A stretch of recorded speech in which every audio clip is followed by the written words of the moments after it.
This is From Destruction to Dignity with Janice Pons. Each week, Janice shares her wisdom to enlighten, educate, and advance the culture in America today. Janice Pons is a mother, author, and free thinker, and your host for our podcast this evening. Now let's join your host, Janice Pons. Greetings, greetings, greetings. Come on in. Welcome, welcome, welcome. My name is Janice Pons. I am the host on this podcast, From Destruction to Dignity, Clinical Perspective, Spiritual Truths. Listen, we're going to continue on this amazing journey. I am having so much fun here. Thank you for continuing to come, your support, your love, your prayers. We are learning together, flowing together as one. That's what we're doing as we are learning a lot of things about our nation. We're going to continue to pray for our fellow Americans, the ones who were living paycheck to paycheck, barely making ends meet. Last year, 78% of working Americans. We're believing things are going to turn around. These good jobs are coming. These companies are locating here. It's a lot of good stuff going to happen. We got to keep praying, keep the faith. We had an election. We have a new president. We have a new cabinet. That amazing cabinet. I was so blessed when I heard them pray in their first meeting. It was refreshing. We have a new president, a new cabinet, a GOP trifecta. We have hope, and we're going somewhere, and it's expecting us when we get there. Tonight, we're going to look at some things together and dissect some things as we do together here, from destruction to dignity. We look at patterns that are going on that can be destructive, and then we want to take we want our nation to continue to go towards dignity, and then we always give a clinical perspective on those things, and we are always going to touch upon some spiritual truths that all mesh together to provoke thought. You know, why am I doing this? To provoke thought, bring awareness, and point us together in love as we support each other towards intervention. And you know what? Sometimes intervention is prayer. Sometimes intervention is, how you doing? Yeah, just recognizing somebody. That's what I am. Anybody knows me, that's how I'm. It's like, hey, how y'all doing? Oh, yeah, I'm going to love. You're going to say, I really enjoyed being with her because I'm going to honor you, recognize you. But you know what I won't do? I won't stay around and be abused. End of story. But I'll give you an opportunity to get it right. Oh, yeah. So we're going to keep looking at our nation. And there's a lot going on in our nation regarding our government. So, so much is coming out. Excuse me. And it's going to continue to come out. And it's going to be pretty thick because we just seeing the tip of the iceberg. Oh, yeah, we are, just the tip. So, are we getting scandal-free? Scandal-free? I remember when Barack Hussein Obama said, my administration has been scandal-free. Huh? Stick with me. And he was involved with the Biden-Harris flow.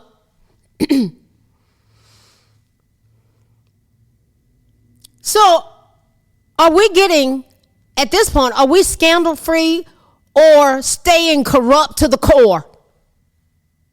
Are we getting scandal-free or staying corrupt to the core? From a clinical perspective, we're going to look at overcoming corruption. I have had many interactions with my fellow Americans and my brothers and sisters, and they try to convince me that the previous administrations were scandal-free. I insist that that simply is not the case. We're going to look at the dynamics of rooting out corruption at the core of our nation. And is it even possible? As stated by President Trump, over the past 4 years, the Department of Justice had been politicized like never before. I mean, when you go back further than 4 years ago, we should never forget the serial abuse of the secret FISA process surrounding the 2016 election. High-ranking officials and other major players in those agencies, which Obama oversaw, were increasingly embroiled in a growing scandal that was continuously swept under the rug. Oh, yeah, it was. Remember James Comey? He's sweating bullets right now. Yeah, he is. Because he's got to answer some questions. Remember Loretta Lynch, Andrew McCabe, Andrew Wiseman, Peter Storzak, Lisa Page, Bruce Orr. Remember those people? Remember the Russian hoax that they spent millions and millions of our taxpayer dollars on, only to be told there was no Russian hoax. Who started that lie? They wasted millions and millions of our taxpayer dollars. You see what I'm saying? The only way that we can have any type of healthiness in government is to root out a system that has been embedded with corruption, fraud, and protection of bad players against prosecution. All along while they were trying to persecute Donald Trump. And they say, he's a felon. He's a felon. He's the victim of orchestrated lawfare.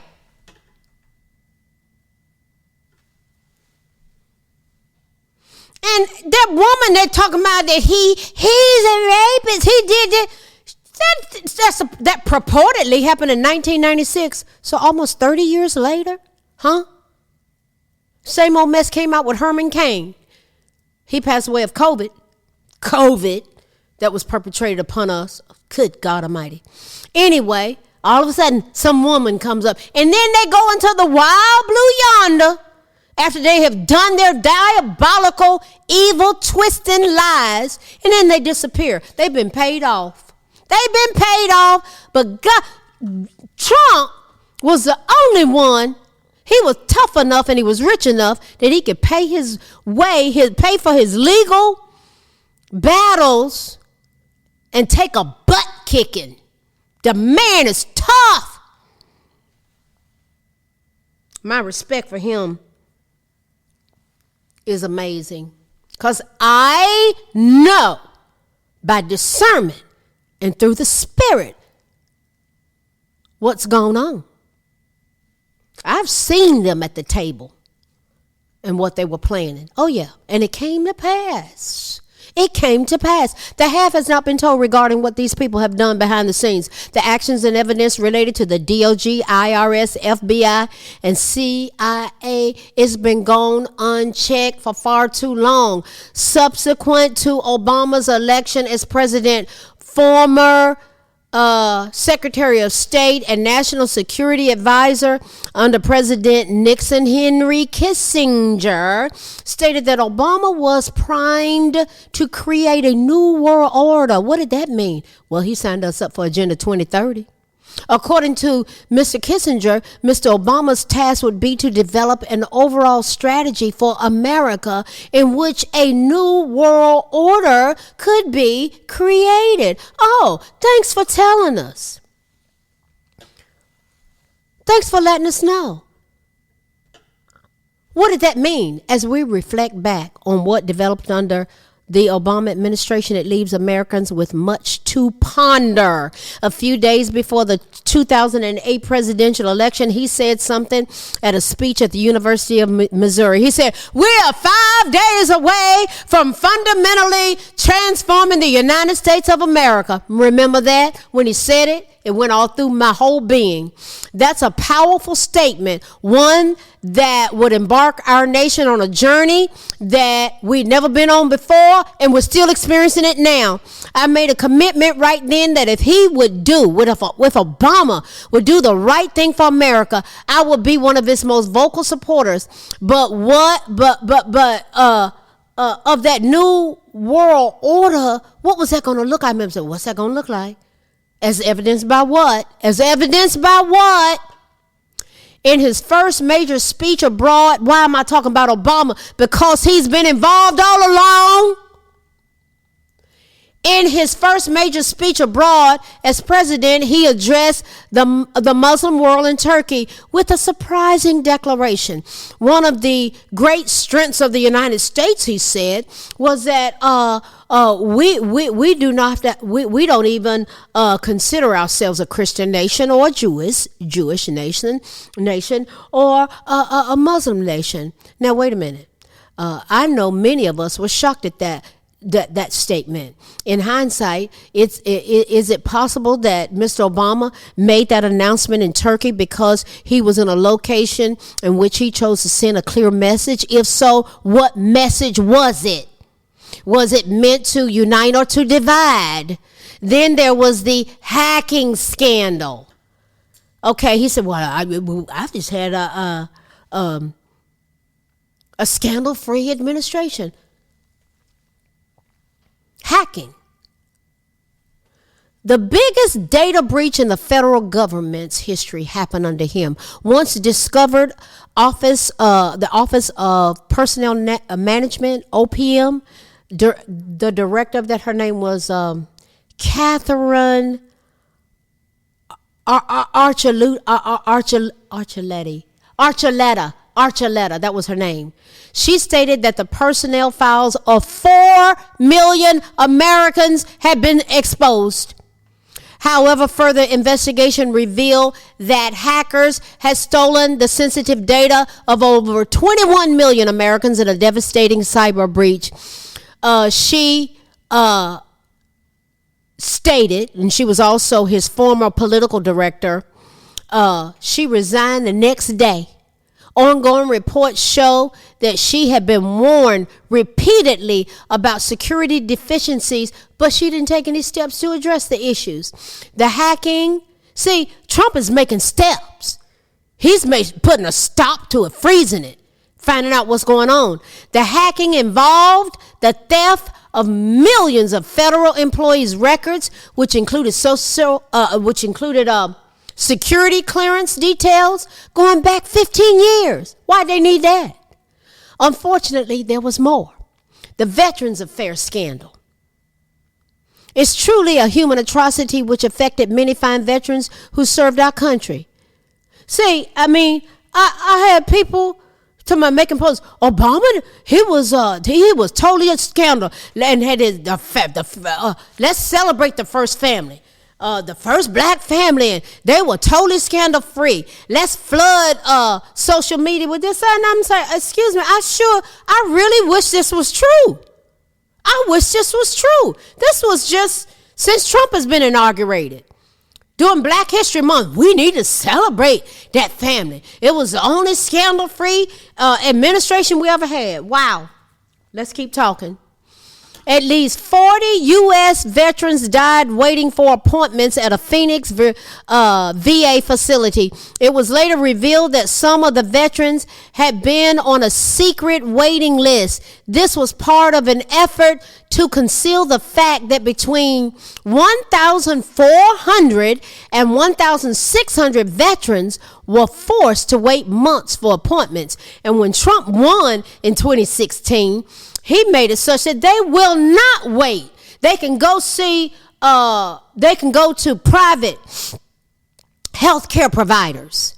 That stuff came to a halting, screeching stop. So between 1,400 and 1,600 veterans were forced to wait months for appointments and this came out during a VA audit conducted in 2014, where it revealed that 57,436 newly enrolled veterans were facing a minimum of 90-day wait for medical care. 63,869 veterans enrolled over the past decade were requesting appointments that never happened. Although Obama admitted in a November 2016 press conference, he said, it was a little scandalous what happened, but he boasted that he would leave his office without significant scandal. What do you mean? Let's continue. He continues to make this claim despite the facts that prove otherwise. So do his supporters. I deal with them all the time. They think he's the best thing since sliced bread, but everything they couch it in are things that are not true. Prior to leaving office, Obama touted that his administration was one of the most law-abiding and ethical in history.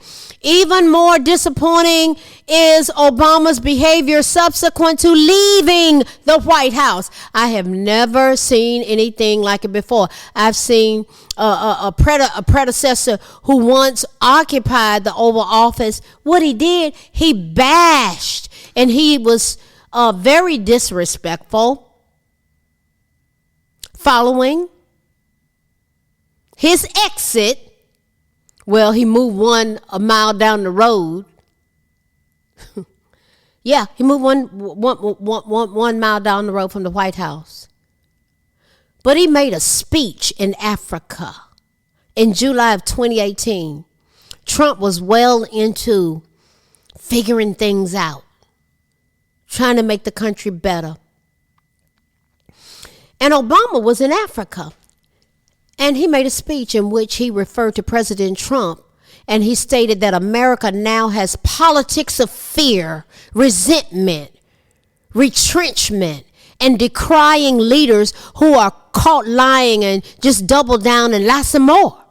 As I listened to this former president call Donald John Trump a liar, he kept telling me he's a liar, he's a liar. I could not help but remember the following statements made by the former occupant of the White House, in which he was caught lying and then doubled down to lie some more. Now, he said, I will have the most transparent administration in history. And his plans continued under Biden-Harris. He said the stimulus will find shovel-ready jobs. And where did they appear? That stimulus money went to Solyndra, Electra. It went to all these green companies, and they went bankrupt and walked away with padded pockets and got over on us like a fat rat. True story. He says, I'm focused like a laser on creating jobs. Those shovel-ready jobs, where were they? There was a 58.2% increase of Black Americans on food stamps and a 9% decrease of Black Americans owning homes under the Obama administration. Go look it up. That's the Department of Agriculture. That's not Janice's opinion. That data came from the Department of Agriculture. The IRS is not targeting anyone, he said. He said, I don't have any scandals. He said, that was just a spontaneous riot that happened. It was about a movie. He said, I will put an end to the type of politics that breeds division, conflict, and cynicism.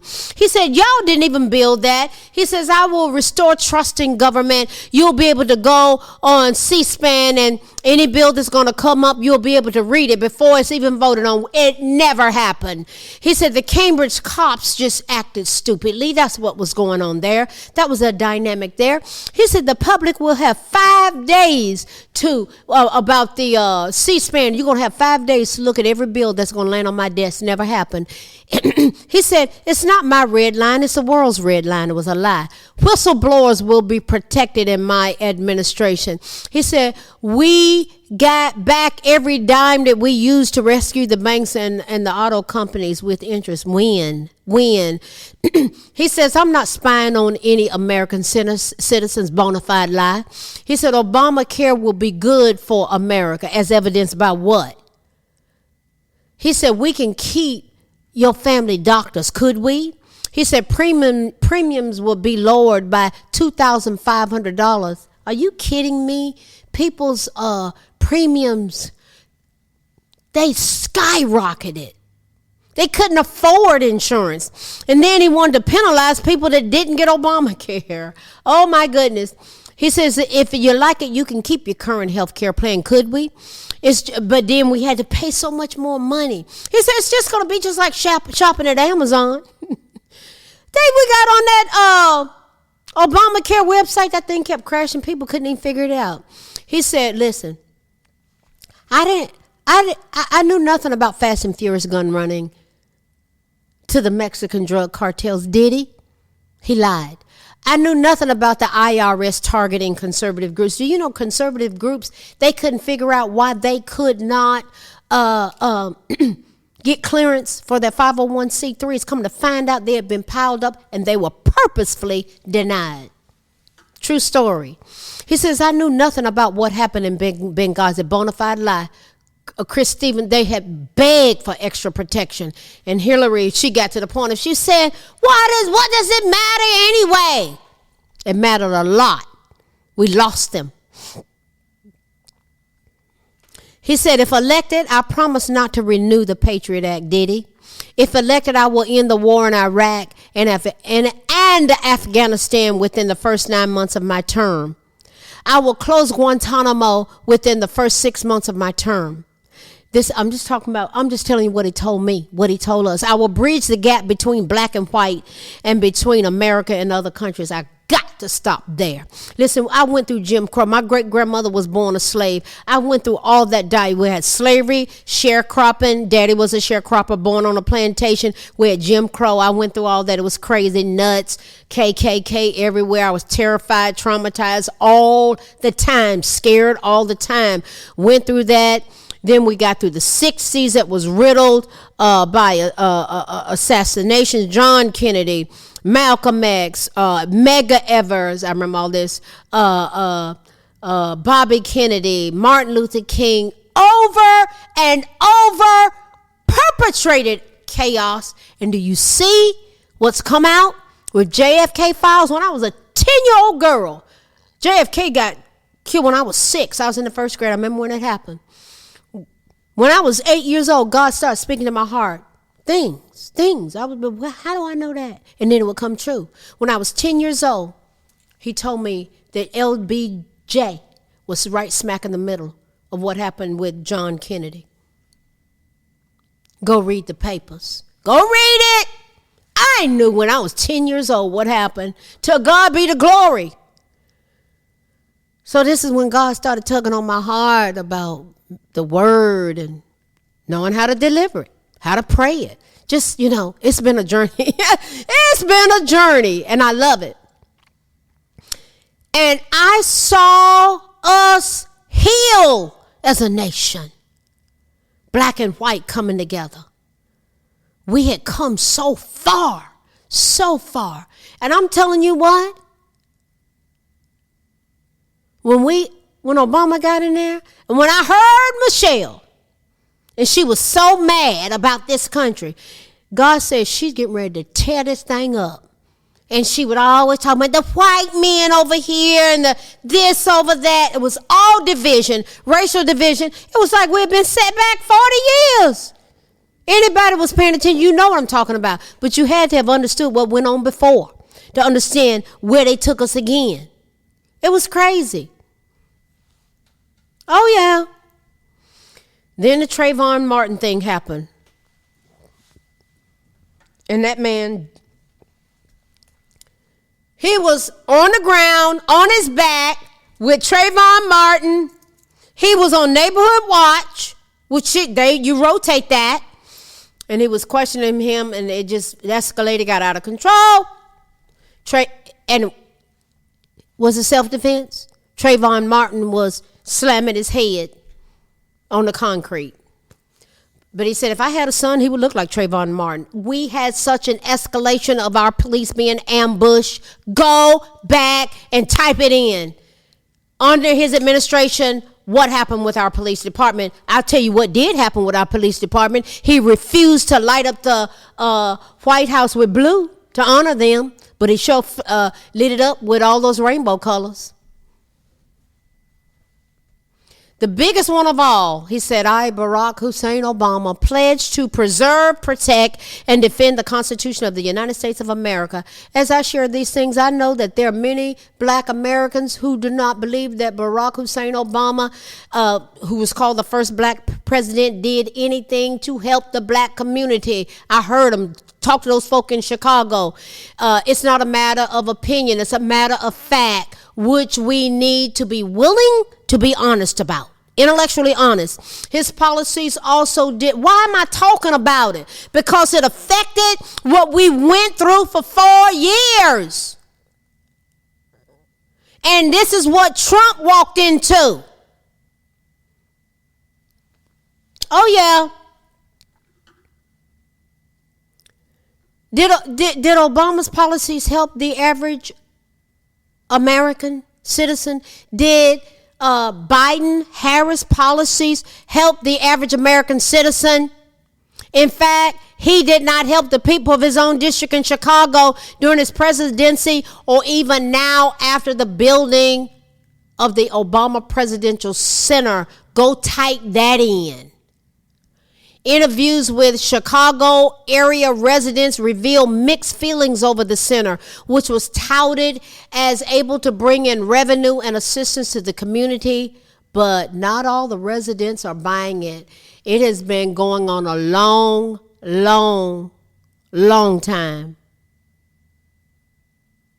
It's just come to the point that as a result of our voter power,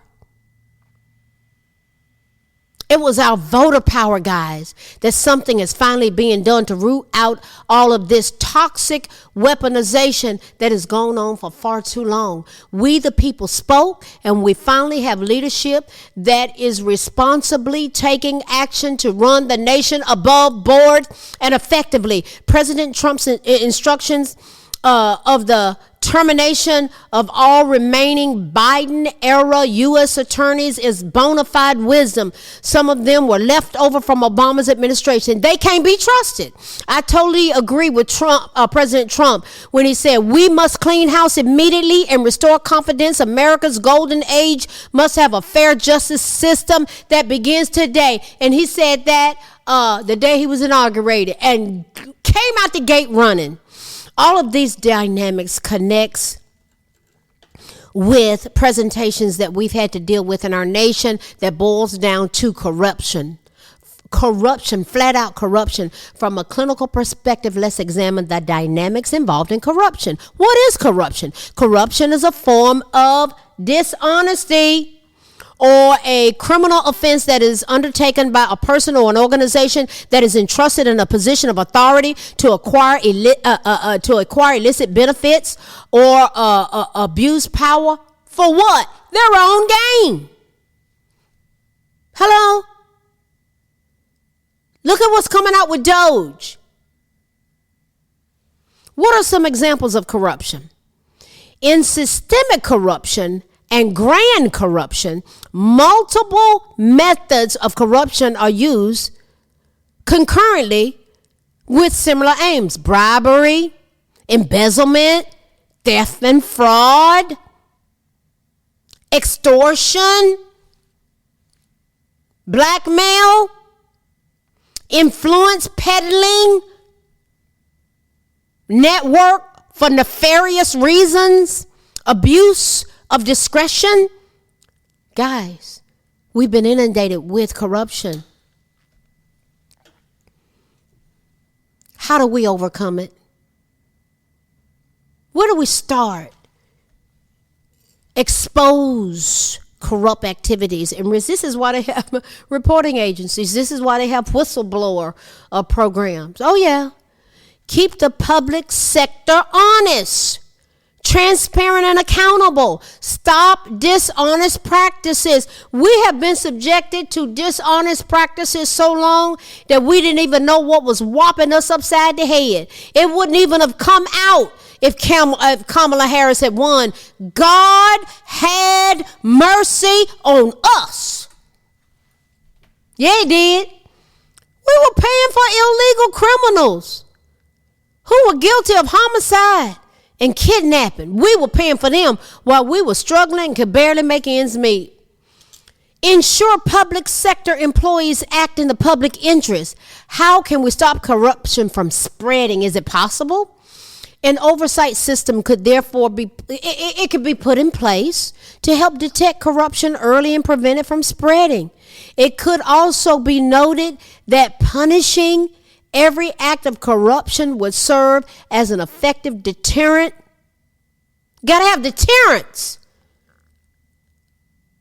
to discourage corrupt actors and their cronies from continuing their practices. They got away with, as they say, bloody murder. got away with so much. How can corruption be rooted out? Governments should make information on budgets, government contracts, and resource allocations public. Why? In order to prevent fraud and corruption from taking root. An oversight system could, this is what DOGE is about, guys. We need it. An oversight system could therefore be put in place to help detect corruption early and prevent it from spreading. What have we looked at tonight? What we've been talking about? Scandal. Are we scandal free or corrupt to the core? And from a clinical perspective, how to overcome corruption. Guys, this country's been in a diabolical mess. It's been going on a long time. But there's a new sheriff in town. His name is Donald John Trump. He has a cabinet and they pray. They ask for leadership and they ask for guidance. I pray for him every day. We pray the 91st Psalm. We pray the Ephesians prayer in Ephesians chapter 1, Ephesians chapter 3. The Colossians prayer in, if you type it in, Google it, the Colossians prayer in Colossians chapter 1, we've got to cover that man with prayer. There's a lot been going on that has gone unchecked. But there's a new sheriff in town. And we're one nation under God, indivisible, with liberty and justice for all. We're going to keep showing up. We're going to talk about what's going on because there are things that had us in a destructive pattern. This corruption thing, it was destruction. But we want to go from destruction to dignity. How do you handle it? There's a path to dignity. Yeah. And then there are clinical perspectives that affect our mental health, our wellness, our soul, our mind, our will, our emotions, our intellect, our drive, our desires. Our country, God is not done with America. You know why? We're still here. And we're going somewhere. And it's expecting us when we get there. Please keep coming back. Thank you for sharing the podcast in these venues out there where podcasts are. My God, thank you for the growth of the podcast. 1,200% last year. And it's continuing to grow. I'm getting comments, feedback, phone calls. There's a lot going on. Thank you for praying for me. I'm praying for you. Listen, I love you. God bless you. Yes. I'll see you next week. Listen, keep coming back. We're going somewhere. It's expecting us when we get there. We want to provoke thought. We're going to keep bringing awareness. And we're going to pray together. That's an intervention. We're going to do other things together that are interventions in our great nation because it's going to be powerful. God bless you. Good night. Thanks for listening to this week's episode of From Destruction to Dignity with Janice Pons. Janice's mission is to provoke thought, bring awareness, and point people towards intervention when needed. As a reminder, this show is not therapy, but for educational purposes only. For more information, check out JanicePons.com or follow her on social media. We are God power, strength is ours, liberty, been set free, education, affirmation, dedication, information, revelation.